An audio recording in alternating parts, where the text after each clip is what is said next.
ദൈവനാമത്തിന് മഹത്വമുണ്ടാകട്ടെ. അനുഗ്രഹീതമായ ഈ പ്രഭാതം, വിശുദ്ധ സഭാരാധനയുടെ ദിവസം, ഈ മധ്യാഹ്നം വരെയും കർത്താവിൻ്റെ കൃപ കൂടെ ഇരുന്നു. ആരാധന ഓരോ നിമിഷവും കർത്താവിൻ്റെ കൃപ നമ്മൾ അനുഭവിച്ചറിഞ്ഞുകൊണ്ടിരുന്നു.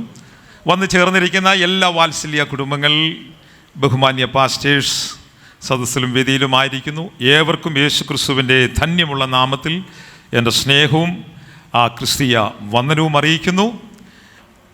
വേഗത്തിൽ എൻ്റെ സമയപരിമിതിക്കുള്ളിൽ ഒരു ദൈവവചനം വായിച്ച് അതിൽ നിന്ന് ചില ദൂതുകൾ പറഞ്ഞ് ഞാൻ കർത്താവിൽ പ്രാർത്ഥിച്ച് ഇരിപ്പാൻ ശരണപ്പെടുകയാണ്. അതിനാധാരമായിട്ട് സക്രിയാവിൻ്റെ പുസ്തകം 3-ാം അധ്യായം 1 മുതൽ 3 വരെയുള്ള വാക്യങ്ങൾ വായിക്കും. അനന്തരം അവൻ എനിക്ക് മഹാപുരോഹിതനായ യോശുവ യഹോവയുടെ ദൂതന്റെ മുൻപിൽ നിൽക്കുന്നതും സാത്താൻ അവനെ കുറ്റം ചുമത്തുവാൻ അവന്റെ വലത്തുഭാഗത്ത് നിൽക്കുന്നതും കാണിച്ചു തന്നു. യഹോവ സാത്താനോട്, സാത്താനെ, യഹോവ നിന്നെ ഭർസിക്കുന്നു, യെരൂശലേമിനെ തിരഞ്ഞെടുത്തിരിക്കുന്ന യഹോവ തന്നെ നിന്നെ ഭത്സിക്കുന്നു. ഇവൻ തീയിൽ നിന്ന് വലിച്ചെടുക്കപ്പെട്ട കൊള്ളിയല്ലയോ എന്ന് കൽപ്പിച്ചു. എന്നാൽ യോശുവ മുഷിഞ്ഞ വസ്ത്രം ധരിച്ച് ദൂതന്റെ മുൻപിൽ നിൽക്കുകയായിരുന്നു. മതി. വളരെ സുപരിചിതമായൊരു വേദഭാഗമാണ് ഇവിടെ വായിപ്പാൻ ഇടയായി തീർന്നത്. ഹല്ലേലൂയ. സഖറിയ പ്രവാചകന്റെ പുസ്തകത്തിൽ സഖറിയാവ് കണ്ട ഒരു ദർശനമാണ് ഇവിടെ നമ്മൾ വായിക്കപ്പെടുവാനിടയായത്. അനന്തരം അവൻ എനിക്ക് മഹാപുരോഹിതനായ യോശുവ യഹോവയുടെ ദൂതന്റെ മുമ്പിൽ നിൽക്കുന്നതും സാത്താൻ അവനെ കുറ്റം ചുമത്തുവാൻ അവൻ്റെ വലത്തുഭാഗത്ത് നിൽക്കുന്നതും കാണിച്ചു തന്നു. ഹല്ലേലൂയ. യിരെമ്യാ പ്രവാചകനിലൂടെയുള്ള പ്രവചനം, ദൈവത്തിൻ്റെ ജനം, ഇസ്രായേൽ ജനം 70 സംവത്സരം പ്രവാസത്തിലേക്ക് പോകുമെന്നും സമയം അത് ആ 70 വർഷം അതിൻ്റെ സമയം കഴിയുമ്പോൾ അവർ മടങ്ങി വരുമെന്നുള്ള പ്രവചന നിവർത്തീകരണം സംഭവിച്ചു. ഇതിന് ശേഷം എഴുതിയതായ ദൈവവചനമാണ് സക്രിയാവിൻ്റെ പുസ്തകം. നമുക്കറിയാം, സക്രിയ പ്രവാചകൻ്റെ പുസ്തകത്തിൽ യെരൂശലേമിൻ്റെ പണിക്കു വേണ്ടി, യെരൂശലേമിൻ്റെ ഉദ്ധാരണത്തിന് വേണ്ടി ചണ്ടിക്കൂമ്പാരം പോലെ തകർന്നു കിടക്കുന്ന അനുഭവത്തിൽ നിന്നും ഒരു ഉദ്ധാരണത്തിന് വേണ്ടി തൻ്റെ ദാസന്മാരായ സെരുബാബേലിനെയും യോശുവയെയും ദൈവം നിയോഗിക്കുന്നതായിട്ട് വേദപുസ്തകം പഠിക്കുന്ന ഒരു പഠിതാവിന് കാണുവാൻ കഴിയും. എന്നാൽ ഇവിടെ യോശുവ ദൈവദൂതൻ്റെ അടുത്ത് നിൽക്കുമ്പോൾ അവിടെ ആര് വന്നിരിക്കുന്നു? പിശാച്, സാത്താൻ വന്നിരിക്കുകയാണ്. സാത്താന് വന്നിട്ട് പറയുകയാണ്, എന്താ പറയുന്നത്? യോശുവ മുഷിഞ്ഞ വസ്ത്രം ധരിച്ചിരിക്കുന്നു. ദൈവത്തിന് സ്തോത്രം. ഹല്ലേലൂയ. യോശുവ എന്ന് പറഞ്ഞാൽ തന്നെ യഹോവ രക്ഷിക്കുന്നു എന്നാണ് അതിൻ്റെ അർത്ഥം. ആമേൻ, ആമേൻ. യോശുവയുടെ പഴയ നിയമത്തിൽ യോശുവ എന്ന് പറയുമ്പോൾ പുതിയ നിയമത്തിലേക്ക് ഗ്രീക്കിൽ അതിൻ്റെ വാക്ക്, ആ പദത്തിന് യേശു എന്നാണ്. യഹോശുവ, യേശു എന്ന് പറയുന്നുണ്ട്. ആമേൻ. അതിൻ്റെ അർത്ഥം അങ്ങനെയാണ്. യേശു എന്ന് പറയുമ്പോൾ തന്നെ നമ്മുടെ വാഴ്ത്തപ്പെട്ട രക്ഷിതാവ്, ആമേൻ, ജനിച്ചപ്പോൾ മറിയയിൽ കൂടി ഈ ജഡാവതാരമായി ഈ ലോകത്തിലേക്ക് വന്നു കഴിഞ്ഞപ്പോൾ, ഹല്ലേലൂയ, ആമേൻ, ദൂതൻ എന്താ പറഞ്ഞത്? അതിൻ്റെ മത്തായി എഴുതിയ സുവിശേഷം 1-ാം അധ്യായം 21 അവൻ തൻ്റെ ജനത്തെ അവരുടെ പാപങ്ങളിൽ നിന്ന് രക്ഷിപ്പാനിരിക്കൊണ്ട് നീ അവരെ യേശു എന്ന് പേരിടണം. ഹല്ലേലൂയ. അപ്പോൾ നമ്മുടെ കർത്താവ് തൻ്റെ പാപികളായിരിക്കുന്ന മനുഷ്യരെ രക്ഷിക്കുവാനായി ഈ ലോകത്തിലേക്ക് വന്നു. ഹല്ലേലൂയ. ആമേൻ. അപ്പോൾ ഭൂമിയിൽ ജഡാവതാരം എടുക്കുന്നതിന് മുൻപ് നമ്മുടെ വാഴ്ത്തപ്പെട്ട യേശു കർത്താവാണ് അവിടെ ആരുടെ മുൻപിൽ ദൂതനായി വന്നത്? യോശുവയുടെ മുൻപിൽ ദൂതനായിട്ട് വരുവാനിടയായി തീർന്നത്. ദൈവത്തിന് സ്തോത്രം. അപ്പോൾ യോശുവയുടെ മുൻപിൽ ദൂതനായി നിൽക്കുമ്പോൾ സാത്താനും ചെന്നിട്ട് കുറ്റം വിധിക്കാൻ വരികയാണ്. ആമേൻ. അപ്പോൾ സാത്താൻ്റെ ഒരു പ്രവൃത്തി എന്ന് പറഞ്ഞാൽ എന്താണ്? കുറ്റം വിധിക്കുക. നമ്മുടെ കുറവുകളെ ചൂണ്ടിക്കാട്ടി ദൈവസന്നിധിയിൽ ചെന്ന് കുറ്റം പറയുക എന്നുള്ളതാണ് സാത്താൻ്റെ ചുമതല. അത് വളരെ ശ്രദ്ധിക്കണം ദൈവമക്കള്. നമ്മുടെ ജീവിതത്തിൽ വരുന്ന പരാജയങ്ങളെ ദൈവസന്നിധിയിൽ കൊണ്ടെത്തിച്ചിട്ട് ദൈവത്തിൽ നിന്ന് നമ്മളെ അകറ്റുക, നിത്യത കൈമോശം വരുത്തുക എന്നുള്ള ഒരൊറ്റ ഉദ്ദേശമാണ് പിശാചിനുള്ളത്. എന്നാൽ ആമേൻ, ആമേൻ, നമുക്കൊരു കാര്യം തിരിച്ചറിയണം. ആമേൻ, നമുക്കൊരു അഡ്വക്കേറ്റ് എന്ന് ഇംഗ്ലീഷിൽ, ആമേൻ, അഡ്വക്കേറ്റ് എന്ന് പറയുന്നത്, അതായത് നമുക്കൊരു വക്കീൽ സ്വർഗത്തിലുണ്ട്. ഹല്ലേലൂയ. നമുക്കൊരു സ്വർഗത്തിലൊരു വക്കീലുണ്ട്. ആ വക്കീല് എന്താ നമുക്ക് വേണ്ടി ചെയ്യുന്നത്? നമുക്ക് വേണ്ടി പക്ഷപാതം ചെയ്തുകൊണ്ടിരിക്കുകയാ. ഹല്ലേലൂയ. എന്നെ കേൾക്കുന്ന ദൈവത്തിന്റെ ദാസന്മാരെ, നമ്മുടെ കർത്താവ് നമ്മുടെ അഡ്വക്കേറ്റാ, നമുക്ക് വേണ്ടി പക്ഷവാദം ചെയ്യുന്നവനാ. എന്നാൽ ആമേൻ നമ്മെ പലപ്പോഴും നമ്മെ തകർത്ത് കളയുവാൻ ശത്രു ശ്രമിച്ചപ്പോൾ ഇന്ന് നിലനിൽക്കുന്നത് ദൈവത്തിന്റെ കൃപയാ. ആ അഡ്വക്കേറ്റ് നമുക്ക് വേണ്ടി നിൽക്കുന്നത് കൊണ്ടാ. എത്ര പേർക്ക് ആ വിശ്വാസമുണ്ട്? വെളിപ്പാട് പുസ്തകം വായിക്കുമ്പോൾ ഈ പിശാചിനെ വിളിക്കുന്ന പേര് തന്നെ അപവാദി എന്നാണ് പറയുന്നത്. ദൈവത്തിന് സ്തോത്രം. വെളിപ്പാട് പുസ്തകം 12-ാം അധ്യായം 10-ാം വാക്യം നിങ്ങൾ എടുക്കാം. 10-ാം വാക്യം ഒന്ന് വായിച്ചാട്ടെ. അപ്പോൾ ഞാൻ സ്വർഗത്തിൽ ഒരു മഹാശബ്ദം പറഞ്ഞു കേട്ടത്, ഇപ്പോൾ നമ്മുടെ ദൈവത്തിന്റെ രക്ഷയും ശക്തിയും രാജ്യവും അവന്റെ ക്രിസ്തുവിന്റെ ആധിപത്യവും തുടങ്ങിയിരിക്കുന്നു. നമ്മുടെ സഹോദരന്മാരെ രാപ്പകൽ നമ്മുടെ സഹോദരന്മാരെ രാപ്പകൽ ദൈവസന്നിധിയിൽ കുറ്റം ചുമത്തുന്ന ഒരു അപവാദിയെ തള്ളിയിട്ട് കളഞ്ഞല്ലോ. അപ്പോൾ പിശാചിനെ അവിടെ വിളിക്കുന്ന പേര് അപവാദി. ഹല്ലേലൂയ. വളരെ ശ്രദ്ധിക്കേണ്ട ഒരു കാലഘട്ടമാണ്. അപവാദം പറഞ്ഞ് നമ്മെ തകർത്ത് കളയുവാൻ പിശാച് നോക്കുമ്പോൾ ദൈവത്തിന്റെ ദാസന്മാരെ നമുക്ക് വേണ്ടി ഇന്നും പക്ഷവാദം ചെയ്തുകൊണ്ടിരിക്കുന്നത് കൊണ്ടാണ് നാം തകർന്നു പോകാതിരിക്കുന്നത്. ഓ ഹല്ലേലൂയ. നമ്മുടെ സഹോദരന്മാരെ രാപ്പകൽ അപവാദം പറയുന്നവൻ, അതെ ഇവിടെ മഹാപുരോഹിതനായ യോശുവയെ കുറ്റം ചുമത്തുവാൻ തന്റെ വലത്തുഭാഗത്ത് തന്നെ നിന്നിരിക്കുന്ന ഓ ഹല്ലേലൂയ ഇവനെ എങ്ങനെയെങ്കിലും ദൈവസന്നിധിയിൽ അകറ്റണം എന്നുള്ള മുഷിഞ്ഞ വസ്ത്രം. ആമേൻ. അവിടെ നമ്മൾ വായിച്ച കുറിവാക്യങ്ങളിൽ അവിടെ ഞാൻ 2-ാം വാക്യത്തിൽ കാണുന്നുണ്ട്. സ്തോത്രം. അവിടെ നിന്ന് വായിച്ച സാത്താനെ യഹോവ നിന്നെ ഭത്സിക്കുന്നു. യഹോവ നിന്നെ ഭത്സിക്കുന്നു. അടുത്ത വാക്യം, യെരൂശലേമിനെ തിരഞ്ഞെടുത്തിരിക്കുന്ന യഹോവ തന്നെ നിന്നെ ഭത്സിക്കുന്നു. അപ്പോൾ നമ്മൾ വിചാരിക്കും ഇത് യോശുവയുടെ മാത്രമുള്ള ഒരു പാപമാണെന്ന്. ഒരു ജനതയുടെ മുഴുവൻ പാപം വഹിക്കുന്നവനാണ് യോശുവ. അത് പഠനം ദൈവവചനം പഠിക്കുന്ന ഒരു വ്യക്തിക്കറിയാം. യോശുവ എന്ന് പറയുന്നത് മഹാപുരോഹിതനാണ്. ആലയത്തിലേക്ക് മഹാപുരോഹിതൻ ചെല്ലുമ്പോൾ ജനത്തിന്റെ എല്ലാം പാപം വഹിക്കുന്ന അവർക്ക് വേണ്ടി ഇടിവ് നിൽക്കുന്നത് മഹാപുരോഹിതനാണ്. അപ്പോൾ ജനത്തിന്റെ പാപം കണ്ടിട്ടാണ് അത് വസ്ത്രം എന്താ സംഭവിച്ചിരിക്കുന്നത്? ആ അഴുക്ക് പറ്റിയിരിക്കുന്നു, ആ കുറ്റം ചുമത്തുന്നു. നമുക്കറിയാം ഇയ്യോബിനെ പോലും കുറ്റം ചുമത്തുവാൻ വന്നവനാണ് ആര്? അപവാദിയായ പിശാച്. എന്നാൽ നമുക്കറിയാം നമ്മുടെ വാഴ്ത്തപ്പെട്ട കർത്താവിനോട് കൂടെ സന്തത സഹചാരിയായിരുന്ന പത്രോസിനെ ഗോതമ്പ് പാറ്റേണ്ടതുപോലെ പാറ്റുവാൻ അനുവാദം ചോദിച്ചതാ. ഓ ഹല്ലേലൂയ. എന്നാൽ നിന്റെ വിശ്വാസം പോകാതിരിക്കേണ്ടതിന് നിനക്ക് വേണ്ടി ഞാൻ അപേക്ഷിച്ചത് കൊണ്ടാ ഇതൊന്നും നമ്മൾ കാണുന്നില്ല. ദൈവത്തിന്റെ ദാസന്മാരെ, നീ ഉപവസിക്കുമ്പോഴും നീ പ്രാർത്ഥിക്കുമ്പോഴും നിനക്ക് വേണ്ടി ആമേൻ ഹല്ലേലൂയ പിശാചിനോട് യുദ്ധം ചെയ്യുന്ന ഒരു കർത്താവാണ് നമ്മുടെ കർത്താവ് എന്നുള്ള കാര്യം നാം തിരിച്ചറിയണം. ഹല്ലേലൂയ. ആമേൻ ഹല്ലേലൂയ. ആമേൻ. അപ്പോൾ വസ്ത്രത്തിൽ മുഷിഞ്ഞ വസ്ത്രം എന്ന് പറയുന്നത് ജനത്തിന്റെ പാപം അല്ല, ഇനി യോശുവയുടെ പാപമാണ്. നമുക്കറിയാം ഈ പാപം ജീവിതത്തിൽ സംഭവിക്കുമ്പോൾ ദൈവത്തിന് സ്തോത്രം. നമ്മുടെ വാഴ്ത്തപ്പെട്ട കർത്താവ് നമുക്ക് തന്ന വചനം 1 യോഹന്നാന്റെ ലേഖനത്തിലുണ്ട്.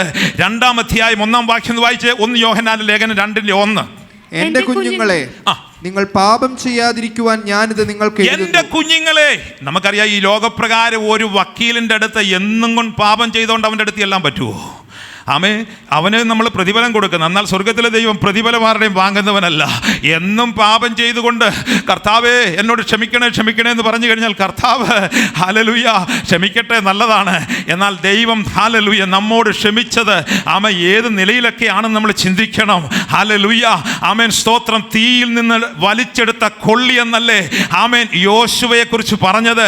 നമ്മുടെ കർത്താവും തീയിലെ ദൈവത്തിന്റെ ക്രോധാഗ്നിയിൽ നാം ചാരമാകേണ്ട സ്ഥാനത്ത് നമ്മുടെ വാഴ്ത്തപ്പെട്ട കർത്താവ് ചാരമായില്ലേ? Amen hallelujah. നമുക്ക് വേണ്ടി വില കൊടുത്തില്ലേ? അതുകൊണ്ട് നമുക്ക് വായിക്കാം 1 യോഹന്നാന്റെ ലേഖനം 2-ാം അധ്യായം 1-ാം വാക്യം വായിച്ചാട്ടെ. എന്റെ കുഞ്ഞുങ്ങളെ, നിങ്ങൾ പാപം ചെയ്യാതിരിക്കുവാൻ ഞാനിത് നിങ്ങൾക്ക് എഴുതുന്നു. ഞാൻ നിങ്ങൾക്ക് എഴുതുന്നു. സ്നേഹത്തിന്റെ അപ്പോസ്തലൻ, യേശുവിന്റെ മാർവോട് പറ്റി നിന്ന അപ്പോസ്തലൻ, യേശുവിന്റെ സ്പന്ദനം പോലും അറിയാവുന്ന അപ്പോസ്തലൻ പറയുകയാണ്, കുഞ്ഞുങ്ങളെ നിങ്ങൾ പാപം ചെയ്യാതിരിക്കേണ്ടതിന് ഞാൻ നിങ്ങളോട് പറയുന്നു. ഒരുത്തൻ പാപം എനിവേ ഒരുത്തൻ പാപം ചെയ്തു എങ്കിലോ നീതിമാനായ യേശുക്രിസ്തു എന്ന കാര്യം നീതിമാനായ, അതാ ഞാൻ മുമ്പേ പറഞ്ഞ അഡ്വക്കേറ്റ്, കാര്യസ്ഥൻ. ആമേൻ. ഇംഗ്ലീഷിൽ അഡ്വക്കേറ്റ് എന്ന് പറയുമ്പോൾ ഒരു വക്കീല്. ആമേൻ. മലയാളത്തിൽ കാര്യസ്ഥൻ എന്നൊക്കെ നമ്മൾ പറയും. ഒരുത്തൻ പാപം ചെയ്തു എങ്കിലോ നീതിമാനായ യേശുക്രിസ്തു എന്ന കാര്യസ്ഥൻ നമുക്ക് പിതാവിന്റെ അടുക്കൽ ഉണ്ട്. ഹല്ലേലൂയ.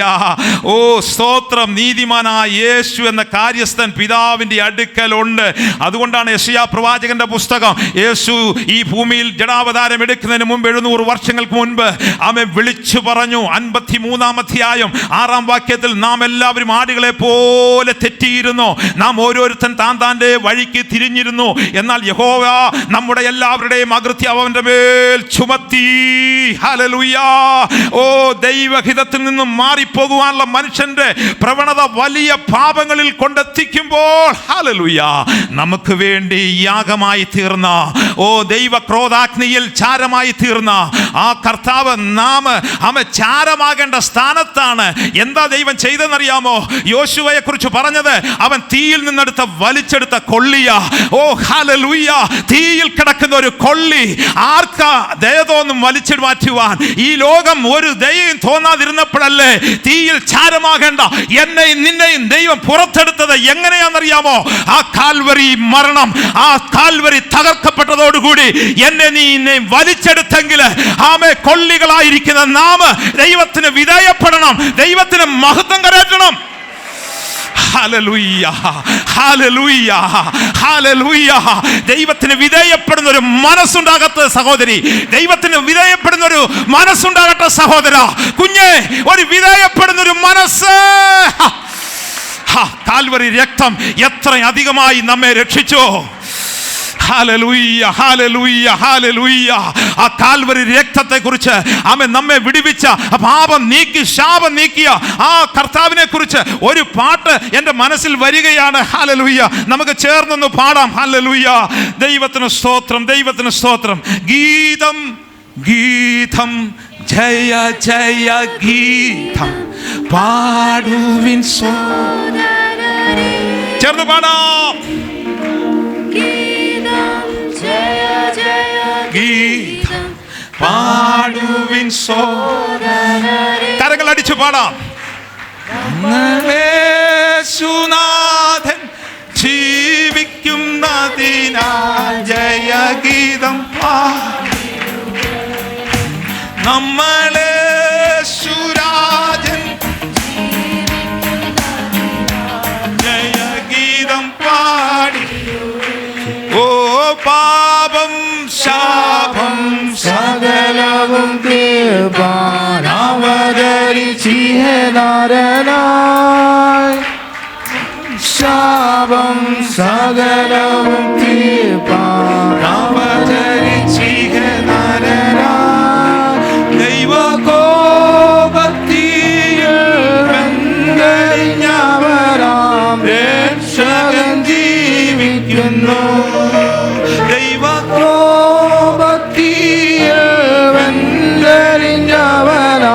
രക്ഷകൻ ജീവിക്കുന്നു. ഗീതം ജയ ജയ ഗീതം പാടുവിൻ സോദരരേ. ഗീതം ഗീതം ജയ ജയ ഗീതം പാടുവിൻ സോദരരേ.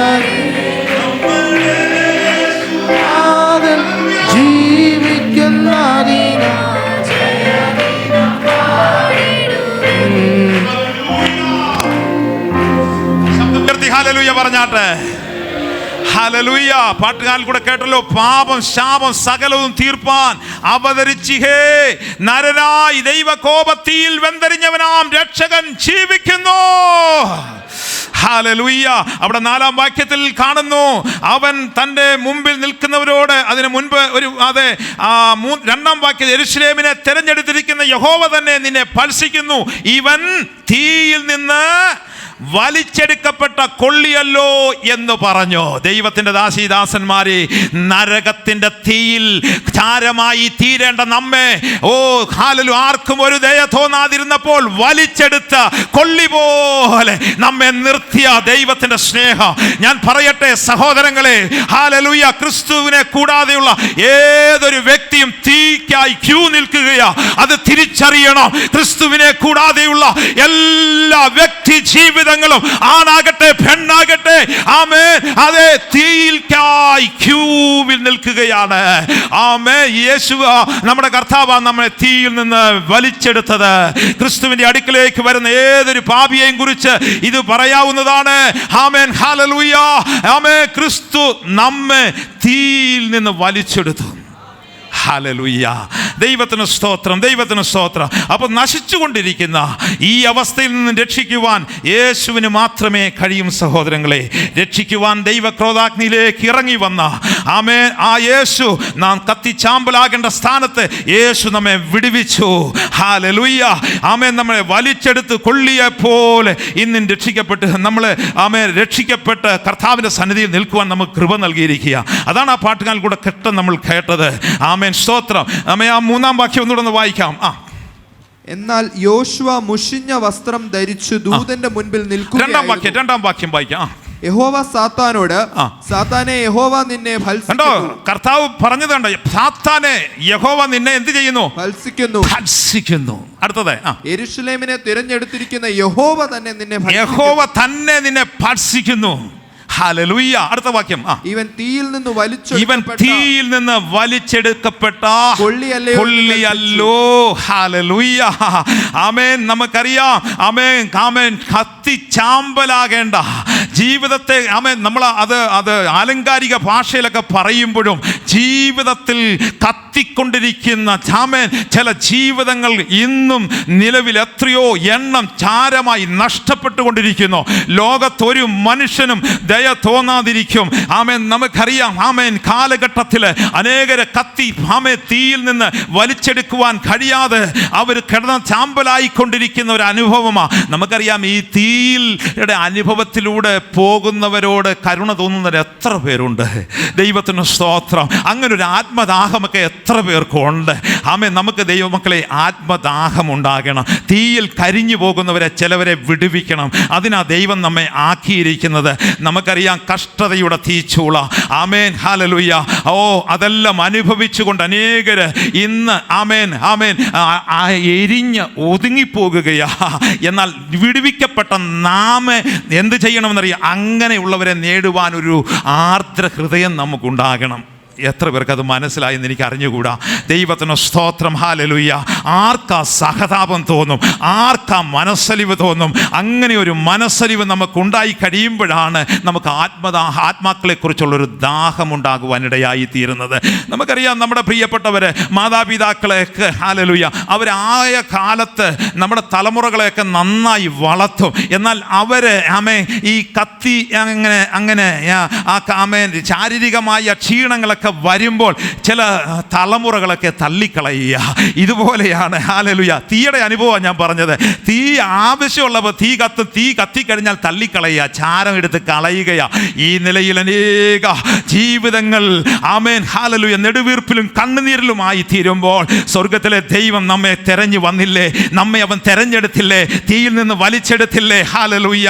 നോക്കിയേ, ഇവിടെ ആമേൻ കുറ്റം ചുമത്തുവാൻ സാത്താൻ ദൈവസന്നിധിയിൽ ചെന്നുവെങ്കിലും ദൈവം സാത്താനെ അനുവദിച്ചില്ല എന്ന് മാത്രമല്ല, അവനെ ഭർഷിച്ചകറ്റുകയാണ്.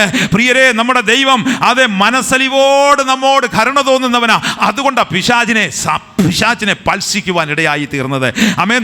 എന്നാൽ ഒരൊറ്റ കാര്യം നമ്മൾ തിരിച്ചറിയണം, നമ്മളെ ദൈവം പുറത്തു കൊണ്ടുവന്നെങ്കിൽ നമ്മിൽ ചില ദൗത്യങ്ങൾ ദൈവം പ്രതീക്ഷിക്കുന്നു. ഹല്ലേലൂയ. എന്താ ദൗത്യം എന്നറിയോ? നമ്മൾ മടങ്ങി വരണം. പിന്നെയും പിന്മാറ്റത്തിലേക്ക് പോകരുത്. പിന്മാറ്റത്തിലേക്ക് പോയി കഴിഞ്ഞാൽ ദൈവിക പ്രൊട്ടക്ഷൻ നമുക്ക് ലഭിക്കാൻ സാധ്യത വളരെ കുറവാണ്. ആമോസിൻ്റെ ലേഖനം ഒന്നെടുത്തേ, നിങ്ങൾ ഒന്നെടുക്കാമല്ലോ. ആമോസ് പ്രവാചകന്റെ പുസ്തകം 4-ാം അധ്യായം 11-12 വാക്യം ഒന്നെടുത്തേ. ആമോസ് പ്രവാചകന്റെ പുസ്തകം 4-ാം അധ്യായം 11-12. ദൈവം സോദോമിനെയും ഗോമോരയെയും ഉന്മൂലനാശം ചെയ്തതുപോലെ ഞാൻ നിങ്ങളുടെ ഇടയിൽ ഒരു ഉന്മൂലനാശം വരുത്തി. നിങ്ങൾ കത്തുന്ന തീയിൽ നിന്ന് വലിച്ചെടുക്കപ്പെട്ട ഒരു കൊള്ളി അവിടെയും വായിക്കുന്നു, നിങ്ങൾ കത്തുന്ന തീയിൽ നിന്നും വലിച്ചെടുക്കപ്പെട്ട ഒരു കൊള്ളി പോലെയായിരുന്നു. നമുക്കറിയാം സോദോമിനെയും ഗോമോറയെയും ദൈവം എന്ത് ചെയ്തു? ഉന്മൂലനാശം വരുത്തി. ഇന്നും നമ്മുടെ മുൻപിൽ ഇതിങ്ങനൊരു അടയാളമായി കിടക്കുകയാണ്. ശാപത്തിന്റെ ഒരു ഭൂമിയായി അത് മാറ്റപ്പെട്ടു. നോക്കിയേ, ഒരു കാലത്ത് പാപത്തെ പച്ചവെള്ളം പോലെ വലിച്ചു കുടിച്ചുകൊണ്ട് ദൈവത്തിന്റെ ആമേൻ ഹല്ലേലൂയ നീതിയെ അവര് തകിടം മറിച്ചുകൊണ്ട് ആമേൻ അവർ പാപം പെരുകി ജീവിച്ച് മുന്നോട്ട് പോയപ്പോൾ ദൈവം ആ ദേശത്തെ നശിപ്പിക്കുവാനിടയായി തീർന്നു. എന്നാൽ അവിടെ വേറൊരു സംഭവം നടന്നു. ആമേൻ, അബ്രഹാമിനെ ഓർത്തിട്ട് ലോത്തിനെ ദൈവം വിടുവിച്ചു കേട്ടോ. ആമേൻ ആമേൻ. ലോത്ത് നമ്മൾ നോക്കുമ്പോൾ തീയിൽ നിന്ന് വലിച്ചെടുത്തൊരു കൊള്ളി പോലെ നമുക്ക് പറയാൻ കഴിയും. ആരെ? ലോത്തിനെ. എന്നാൽ ലോത്ത് അത് ആമേൻ തൻ്റെ ജീവിതത്തിൽ പ്രയോജനപ്പെടുത്തിയില്ലെന്നുള്ളത് ഒരു ദുഃഖ സത്യമാണ്. നമുക്കറിയാം പിൽക്കാലങ്ങളിൽ ലോത്ത് ഹല്ലേലൂയ ശാപഗ്രസ്ത തലമുറകളൊക്കെ ഉണ്ടാകുവാൻ ഇടയായി തീർന്നു. ആമേൻ, സ്തോത്രം. എന്താ ദൈവം ചെയ്യുന്നതെന്നറിയാമോ? ദൈവത്തെ മറക്കുന്നവരെ പിന്നീട് ദൈവം എന്ത് ചെയ്യും? കൈവിടപ്പെടും, തള്ളിക്കളയുവാൻ സാധ്യതയുണ്ട്. അതുകൊണ്ടാണ് വളരെ മുന്നറിയിപ്പ് എന്ന വണ്ണം ആമോസ് പ്രവാചകന്റെ പുസ്തകം 4-ാം അധ്യായം 12-ാം വാക്യം ഒന്നുകൂടെ വായിക്കും. 12. എന്നിട്ടും നിങ്ങൾ എന്നിട്ടും കണ്ടോ, സോദോം പോലെയുള്ള ശാപഗ്രസ്തമായ എരിയുന്ന അനുഭവത്തിൽ നിന്ന് നിങ്ങളെ വിടുവിച്ചിട്ടും, നിങ്ങളെ അത്ഭുതം കണ്ടിട്ടും, നിങ്ങളെ വിടുവിച്ച വിധങ്ങൾ നിങ്ങൾ മനസ്സിലാക്കിയിട്ടും നിങ്ങൾ ഇപ്പോൾ എന്ത് ചെയ്യുക? എങ്കിലേക്ക് തിരിയുന്നില്ല. ഇതാണ് ഈ കാലഘട്ടത്തിലും സംഭവിച്ചുകൊണ്ടിരിക്കുന്നത്. ദൈവം വിടുവിക്കുവാൻ തക്കവണ്ണം ദൈവം പ്രവർത്തിച്ചു. നമ്മുടെ കരച്ചിൽ കണ്ടു, ദൈവം കരച്ചിൽ കണ്ട് നിലവിളി കണ്ട് വിടുവിച്ചെങ്കിൽ പിൽക്കാലങ്ങളിൽ സാമ്പത്തിക സൗകര്യങ്ങളും മറ്റു സുഖങ്ങളൊക്കെ ലഭിച്ചു കഴിയുമ്പോൾ ദൈവത്തിങ്കിലേക്ക് തിരിയുന്നതിന് പകരം ലോകത്തിലേക്ക് തിരിയുന്നൊരു പ്രവണതയുണ്ട്. അവർക്കൊരു മുന്നറിയിപ്പ് എന്നവണ്ണം ഈ വചനം സംസാരിക്കുക. അത് എങ്കിലേക്ക് തിരിഞ്ഞില്ല എന്ന് ആരുടെ അരുളപ്പാട്? യഹോവയുടെ അരുളപ്പാട്. ഹല്ലേലൂയ, ദൈവത്തിന് സ്തോത്രം. അപ്പോൾ ഇവിടെ കണ്ടു, നിങ്ങൾ കത്തുന്ന തീയിൽ നിന്ന് വലിച്ചെടുക്കപ്പെട്ട ഒരു കൊള്ളി പോലെയായിരുന്നു, എന്നിട്ടും നിങ്ങൾ എങ്കിലേക്ക് തിരിഞ്ഞില്ല എന്ന് യഹോവയുടെ അരുളപ്പാട്. ഇനിയും ശിക്ഷ വരാൻ പോകുന്നു എന്നടുത്ത വാക്യത്തിൽ കാണുന്നുണ്ട്. നിന്റെ ദൈവത്തെ, ആ വാക്യം കൂടെ വായിച്ചേ. അതുകൊണ്ട് ഇസ്രായേലേ ഞാൻ ഇങ്ങനെ നിന്നോട് ചെയ്യും. ഇങ്ങനെ ഞാൻ നിന്നോട് ചെയ്യും. ഇസ്രായേലേ ഞാൻ ഇത് നിന്നോട് ചെയ്യുവാൻ പോകുന്നത് പോകുന്നത് കൊണ്ട് നിന്റെ ദൈവത്തെ എതിരേൽപ്പാൻ ഒരുങ്ങിക്കൊള്ളുക. ഹല്ലേലൂയ. ഈ സംഭവം നടക്കുമ്പോൾ നീ അതിൽ വെന്ത് ചാരമായി പോകുന്നതിന് മുൻപ്, നിത്യ അഗ്നിയിൽ നിന്നെ തള്ളിയിടുന്നതിന് മുൻപ് നിന്റെ ദൈവത്തെ എതിരേൽപ്പാൻ ഒരുങ്ങിക്കൊള്ളുക. ഹല്ലേലൂയ, ദൈവത്തിന് സ്തോത്രം. അവിടെ വായിക്കുകയാണ്, സോദോമും ഗൊമോറയും ശാപത്തിന്റെ തെളിവായി ഇന്നും കിടക്കുകയാ. നിന്റെ ദൈവത്തെ എതിരേൽപ്പാൻ നീ ഒരുങ്ങിക്കൊള്ളുക. ദൈവത്തിന് സ്തോത്രം. ഹല്ലേലൂയ.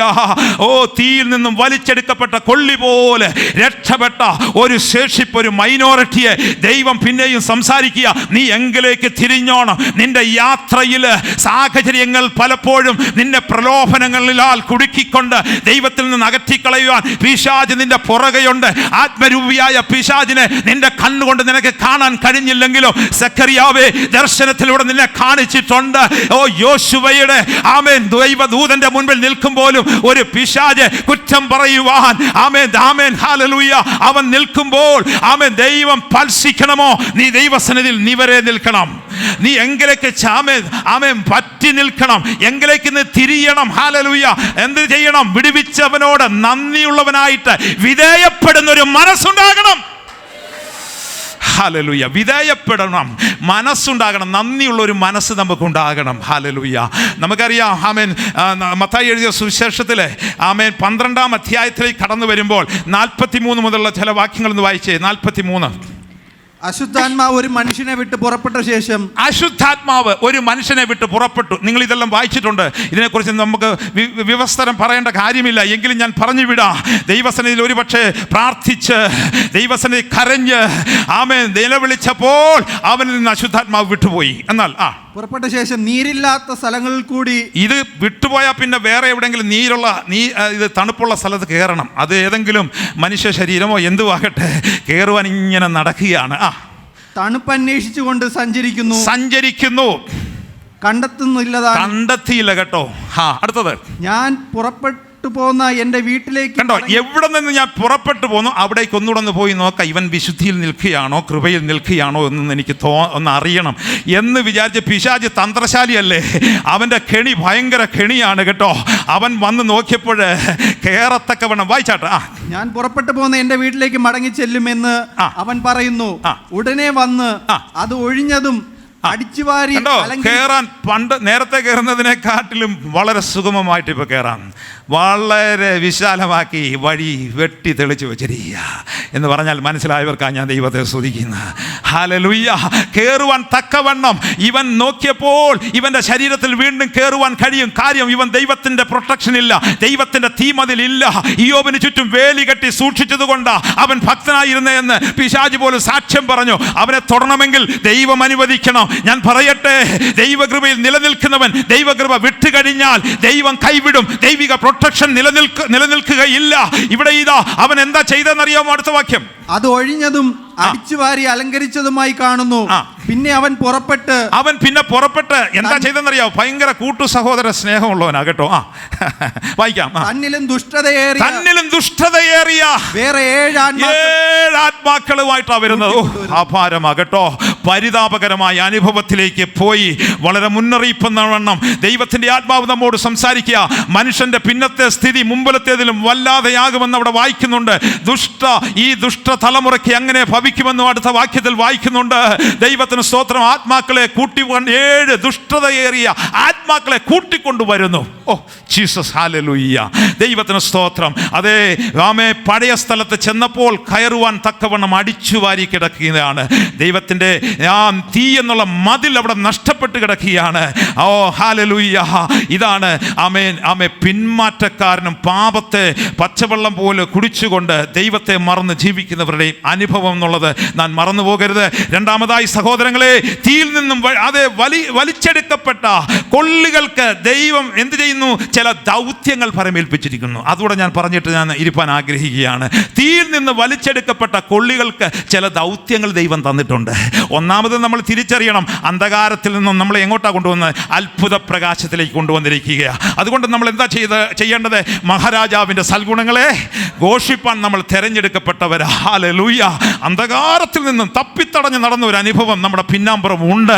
ആമേൻ ആമേൻ. ജാതികളുടെ വഴി പഠിക്കാതെ, ആമേൻ ഹല്ലേലൂയ, ഈ ലോകത്തിന് അനുരൂപപ്പെടാതെ ദൈവ പൈതലേ, ആമേൻ, നമ്മൾ എന്താ ചെയ്യേണ്ടത്? അത്ഭുത പ്രകാശത്തിലേക്ക് കൊണ്ടുവന്നെങ്കിൽ ആമേൻ ആ മഹാരാജാവിൻ്റെ സൽഗുണങ്ങളെ ഘോഷിപ്പാൻ നമ്മൾ തിരഞ്ഞെടുക്കപ്പെട്ടതാ. പിന്നൊരു ദൗത്യം എൻ്റെ ദൈവത്തിൻ്റെ ആത്മാവ് എനിക്ക് തന്ന വചനവിചിന്ത, ആമേൻ, യൂദായുടെ ലേഖനത്തിലേക്ക് കടന്നു വരാം. അതിൻ്റെ 20 മുതൽ 23 വരെയുള്ള വാക്യം വായിക്കാം. നിങ്ങളോ പ്രിയമുള്ളവരെ നിങ്ങളുടെ അതിവിശുദ്ധ വിശ്വാസത്തെ, നിങ്ങളുടെ വിശ്വാസം എന്ന് പറയുന്നത് അതിവിശുദ്ധ വിശ്വാസമാണ്. നിങ്ങളുടെ അതിവിശുദ്ധ വിശ്വാസത്തെ ആധാരമാക്കി നിങ്ങൾക്ക് തന്നെ ആത്മീക വർധന വരുത്തുകയും, നിങ്ങൾക്ക് തന്നെ എന്ത് ചെയ്യണം? ആത്മീക വർധനവ് വരുത്തണം. ഇടയ്ക്കിടയ്ക്ക് പിന്മാറിപ്പോകരുത്. ആത്മീക വർധനവ് നിങ്ങൾ എന്ത് ചെയ്യണം? വരുത്തണം. അടുത്തത് വരുത്തിയും പരിശുദ്ധാത്മാവിൽ രണ്ടാമത് പരിശുദ്ധാത്മാവിൽ നിങ്ങൾ എന്ത് ചെയ്യണം? പ്രാർത്ഥിക്കണം. അപ്പോൾ ഉറങ്ങിയുള്ള പ്രാർത്ഥനയൊക്കെ നിർത്തണേ. പരിശുദ്ധാത്മാവിലുള്ള പ്രാർത്ഥന എന്തിനാണെന്നറിയാമോ? പരിശുദ്ധാത്മാവിലുള്ള പ്രാർത്ഥന എന്ന് പറയുന്നത് ഈ വിളക്ക് കത്തി നിൽക്കണം, തീ അണയരുത്. ചെറിയ കാറ്റോ മറ്റ് തിരമാലകളോ ഒക്കെ അടിക്കുമ്പോൾ കത്താതിരുന്നാൽ അണഞ്ഞു പോകും. ചെറിയ തീ കൊണ്ടൊന്നും കാര്യമില്ല. മനസ്സിലായവർക്കാ ഞാൻ ദൈവത്തെ സ്തുതിക്കുകയാണ്. ഹല്ലേലൂയ. പരിശുദ്ധാത്മാവിലുള്ള പ്രാർത്ഥനയാണ് നീ അണയാതെ ഇന്ന് വരെ നിൽക്കുന്നതെന്നുള്ള തിരിച്ചറിവ് നിനക്കുണ്ടാകണം. അടുത്തത് നിത്യജീവനായിട്ട് നമ്മുടെ ജീവിതം ഇവിടെ ഒരു ബംഗ്ലാവൊക്കെ വെച്ച് ഇവിടെ ഒരു റബ്ബർ തോട്ടമൊക്കെ വാങ്ങിച്ച് ഇതല്ല നമ്മുടെ ഒരു ലക്ഷ്യമുണ്ട്. അതിനായിട്ട് നമ്മൾ പ്രയത്നിക്കണം, അവിടെ പോകണം. അതിന് നമ്മൾ എന്ത് ചെയ്യണം? ആമേൻ ഹല്ലേലൂയ. ആമേൻ. നിത്യജീവനായിട്ട് നമ്മുടെ കർത്താവായ യേശുക്രിസ്തുവിന്റെ കരുണയ്ക്കായി നിങ്ങൾ കാത്തിരിക്കണം. നമ്മൾ ഒന്നാമത് അവിടെ കണ്ടു, ആത്മിക വർധന നിങ്ങൾക്ക് വരുത്തണം. ആമേൻ. മറ്റുള്ളവരുടെ കുറവ് കണ്ട് അടുത്തിരിക്കുന്നവൻ എന്നോട് മിണ്ടുന്നില്ലെന്ന് പറഞ്ഞ് നിന്റെ ആത്മീയ നീ കുറച്ചാൽ നീ പോയി. ഹല്ലേലൂയ.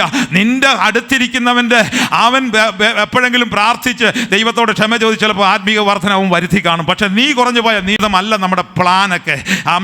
ഇവിടെ നമുക്ക് ആവശ്യം ഇതൊന്നും ചെയ്യരുതെന്നല്ല പറയുന്നത്. നമ്മുടെ പ്ലാനും പദ്ധതിയും നിത്യതയായിരിക്കട്ടെ. ഹല്ലേലൂയ. നാലാമതായി അടുത്ത വാക്യം, ദൈവസ്നേഹത്തിൽ നമ്മെ തന്നെ സൂക്ഷിക്കണം. ദൈവ സ്നേഹമാണ് കേട്ടോ പ്രിയപ്പെട്ടവരെ. ദൈവ സ്നേഹമില്ലെങ്കിൽ ഒന്നുമില്ല. കൊരിന്ത്യ ലേഖനത്തിൽ കാണുന്നല്ലോ, വിശ്വാസം, പ്രത്യാശ, സ്നേഹം, ഇവ മൂന്നും നിലനിൽക്കുന്നു. ഇവയിൽ വലുതോ സ്നേഹമില്ലെങ്കിൽ ഒന്നുമില്ല. കാണപ്പെട്ട സഹോദരനെ സ്നേഹിക്കാത്തവൻ കാണാത്ത ദൈവത്തെ സ്നേഹിക്കാനേ കഴിയത്തില്ല. അപ്പോൾ സ്നേഹം ദൈവ സ്നേഹത്തിൽ നിലനിൽക്കണം. കൂട്ടു സഹോദരനോടുള്ള സ്നേഹം, കൂട്ടു സഹോദരിയോടുള്ള സ്നേഹം നിലനിർത്തണം. ഹല്ലേലൂയ.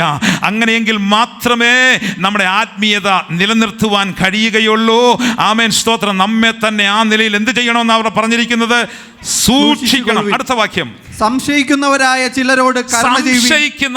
ചിലരോട് കരുണ ചെയ്യണം. സംശയിക്കുന്നവരായ ചില ബലഹീന സഹോദരന്മാരോട് വിശ്വാസത്തിൽ ഉറപ്പും ധൈര്യമുള്ളവർ അവരോട് കരുണ കാണിക്കണം. അവൻ എങ്ങനെ ആയിക്കോട്ടെ എന്ന് പറഞ്ഞ് തള്ളിക്കളയരുത്. ഇതിനു മുൻപ് ഞാൻ പറഞ്ഞ് അവരെ നേടുവാൻ ഒരു ആർദ്ര ഹൃദയം നമുക്കുണ്ടാകണം. യാക്കോബിന്റെ ലേഖനത്തിലുണ്ട്, 1-ാം അധ്യായം 6-ാം വാക്യത്തിലാണെന്ന് അതിന്റെ വിശ്വാസം. ആമേൻ, ആമേൻ, ഹല്ലേലൂയ. 6-ാം വാക്യം ഒന്ന് വായിച്ചാട്ടെ. യാക്കോബിന്റെ ലേഖനം 1-ാം അധ്യായം 6-ാം വാക്യം. എന്നാൽ അവൻ ഒന്നും സംശയിക്കാതെ വിശ്വാസത്തോടെ യാചിക്കണം. സംശയിക്കുന്നവൻ കാറ്റടിച്ചലയുന്ന കടൽ തിരക്ക് സമൻ എന്ന് പറഞ്ഞാൽ ഇങ്ങനെ കടൽത്തിര ഇങ്ങനെ പൊങ്ങി താണും വരിക എന്ന് പറഞ്ഞാൽ ഒരു എന്താ പറയുന്നത്, ഒരു വിശ്വാസം എന്ന് പറയുന്നത് ഈ രണ്ട് തോണിയിലെ യാത്ര പോലെ. അവിടെ താഴോട്ട് വായിക്കുന്നുണ്ട്, മനസ്സുള്ളവൻ തൻ്റെ വഴിയിലൊക്കെയും അസ്ഥിരനാകുന്നു. വചനത്തെ തെറ്റിദ്ധരിക്കുക, വചനം അങ്ങനെ തന്നെയോ എന്ന് സംശയം കൊണ്ടിട്ടുകൊണ്ട് വചനത്തിൽ മുന്നേറുവാൻ കഴിയാതെ ദൈവത്തിൽ വിശ്വാസം നമ്മുടെ ജീവിതത്തിൽ നിന്ന് പോയി ദൈവത്തിൽ നിന്ന് ഒന്നും പ്രാപിക്കാൻ അങ്ങനെയുള്ളവനെ കൊണ്ട് കഴിയത്തില്ല കേട്ടോ. അപ്പോൾ അങ്ങനെയുള്ളവരെ എന്ത് ചെയ്യണമെന്ന് അവിടെ വായിക്കുന്നത്? സംശയിക്കുന്ന ചിലരോട് കരുണ കാണിക്കണം. അടുത്ത വാക്യം, ചിലരെ തീയിൽ നിന്ന് വലിച്ചെടുക്കണം. മനസ്സിലായോ? ഇതാണ് തീയിൽ. നമ്മൾ ആരംഭത്തിൽ കണ്ടല്ലോ, യോശുവ തീയിൽ നിന്ന് വലിച്ചെടുത്ത കൊള്ളിയ. അതുപോലെ നമ്മയും ദൈവം വലിച്ചെടുത്തതാ. അങ്ങനെ വലിച്ചെടുത്തവരായ നമ്മിൽ നിക്ഷിപ്തമായിരിക്കുന്നത് ചിലരെ കൂടെ തീയിൽ നിന്ന് നമ്മൾ വലിച്ചെടുക്കണം. ചാരമായി അവനെ പോകട്ടെ, തകർന്നു പോകട്ടെ എന്ന് വിചാരിക്കരുത്. നമ്മൾ അവരെ തീയിൽ നിന്ന് എന്ത് ചെയ്യണം? വലിച്ചെടുക്കണം. ഹല്ലേലൂയ. ആമേൻ. യേശു നമ്മെ വലിച്ചെടുത്തതുപോലെ നമ്മൾ അവരെയും വലിച്ചെടുക്കണം. അവസാനമായി 7-ാമത്, ജഡത്താൽ കറ പിടിച്ച അങ്കി പോലും പകച്ചുകൊണ്ട് എന്ന് പറഞ്ഞാൽ ജീവിത വസ്ത്രത്തിന് പോലും കേടുപറ്റിയവരെ നേടുവാനുള്ള ഒരാർദ്ര ഹൃദയം പോലും നമുക്കുണ്ടാകണം. എത്ര പേർക്ക് അത് സ്തോത്രം ചെയ്യുവാൻ കഴിയും? അവർക്കൊരു ചാൻസ് ദൈവം വെച്ചിട്ടുണ്ട് കേട്ടോ. ഹല്ലേലൂയ. നല്ല കർത്താവ്. ആമേൻ. സ്തോത്രം, സ്തോത്രം. നമുക്ക് അമ്മയാണത് പരമേൽപ്പിച്ചിരിക്കുന്നത്. ദൈവത്തിന് സ്തോത്രം. അതുപോലെ മുഷിഞ്ഞ അനുഭവം ഉള്ളവര് കുറ്റം വിധിക്കുന്ന പിശാച് അവനെ സ്പർശിക്കുവാൻ കർത്താവ് ഇന്ന് നമുക്ക് വേണ്ടി സ്വർഗത്തിലുണ്ട്. എന്നാൽ അവരെ കൂടെ നേടുവാൻ ഒരാർദ്ര ഹൃദയം നമ്മിൽ നിക്ഷിപ്തമായിരിക്കുമ്പോൾ നമ്മുടെ കർത്താവിൻ്റെ ദിവ്യ സ്വഭാവത്തിനുടമകളായി നമ്മളൊന്ന് മാറട്ടെ. അവൻ്റെ പുത്രനായ യേശുവിൻ്റെ രക്തം സകല പാപവും പോക്കി നമ്മെ ശുദ്ധീകരിക്കുന്ന രക്തമാണ്. ആമേൻ. സ്തോത്രം. നല്ല കർത്താവിൻ്റെ കരങ്ങളിൽ നമ്മെ ഒന്ന് ഏൽപ്പിച്ചു കൊടുത്താട്ട് എത്ര പേര് ഈ വചനത്തിന് മുമ്പാകെ ഒന്ന് സമർപ്പിക്കും? യോശുവയെ, ആമേൻ, മഹാപുരോഹിതനായ യോശുവ മുഷിഞ്ഞ വസ്ത്രവുമായി നിൽക്കുന്നത് കണ്ടിട്ട് ദൈവത്തിൻ്റെ മുൻപാകെ കുറ്റം വിധിക്കുവാൻ ചെന്നവനെ കർത്താവ് സ്പർശിച്ചകറ്റിയെങ്കിൽ ദൈവത്തിൻ്റെ ദാസന്മാരെ, നമ്മെ തീയിൽ നിന്ന് വലിച്ചെടുത്ത കൊള്ളിയാണെന്ന് പിശാചിനോട് പറയുവാൻ കഴിയണം. ആ നിലയിൽ നമ്മൾ നരകത്തിൻ്റെ വിറകായി മാറേണ്ട നമ്മെ ദൈവം പൊക്കിയെടുത്ത് കൊണ്ടുവന്നെങ്കിൽ, വിശുദ്ധന്മാരുടെ പട്ടികയിലാക്കി വെച്ചിട്ടുണ്ടെങ്കിൽ, ഇന്ന് പകൽക്കാലം എത്ര പേർക്ക് പ്രാർത്ഥിക്കുവാൻ കഴിയും? എത്ര പേർക്ക് സമർപ്പിക്കുവാൻ കഴിയും? ഒരു നിമിഷം എല്ലാവരും ഒന്ന് എഴുന്നേറ്റ് നിന്നാട്ടെ. ഒരു നിമിഷം ദൈവസന്നിധിയിൽ ഒന്ന് പ്രാർത്ഥിച്ചാട്ടെ. ഒരു നിമിഷം നമുക്ക് പ്രാർത്ഥിക്കാം. എല്ലാവരും പ്രാർത്ഥിച്ചാട്ടെ. Hallelujah, hallelujah. ഒരു പാട്ടിൻ്റെ 1-2 ഈരടികൾ മാത്രം ഒന്ന് പാടി നമ്മൾ ആമേൻ പാടി ദൈവത്തെ ഒന്ന് മഹത്വപ്പെടുത്താൻ പോവുകയാണ്. ചേർന്ന് ധ്യാനിച്ച് പാടുകയാണ്. നിൻ ദാനം ഞാൻ അനുഭവിച്ചു, നിൻ സ്നേഹം ഞാൻ രുചിച്ചറിഞ്ഞു എന്നുള്ളൊരു പാട്ട് ചേർന്ന് നമുക്ക് പാടാം.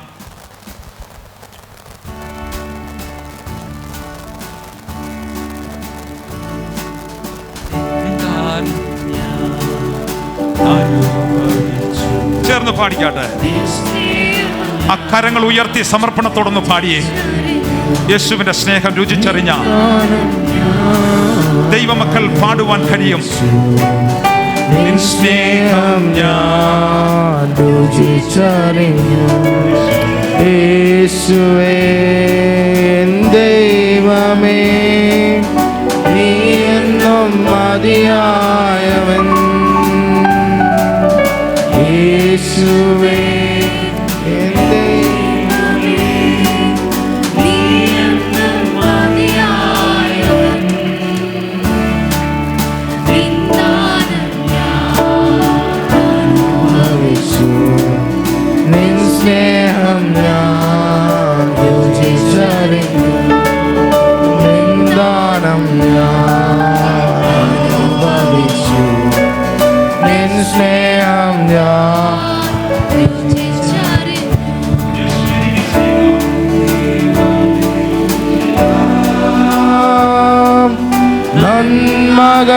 നന്മകളോർത്തിടുമ്പോ യേശു എനിക്കു ചെയ്ത നന്മകളോർത്തിടുമ്പോ നന്ദി കൊണ്ടെൻ മനം പാടിടുമേ സ്തോത്രഗാനത്തിൻ പല്ലവി. നന്ദി കൊണ്ടെൻ മനം പാടിടുമേ സ്തോത്രഗാനത്തിൻ പല്ലവികൾ. നിൻ ദാനം ഞാൻ അനുഭവിച്ചു, നിൻ സ്നേഹം ഞാൻ രുചിച്ചറിഞ്ഞു, നിൻ ദാനം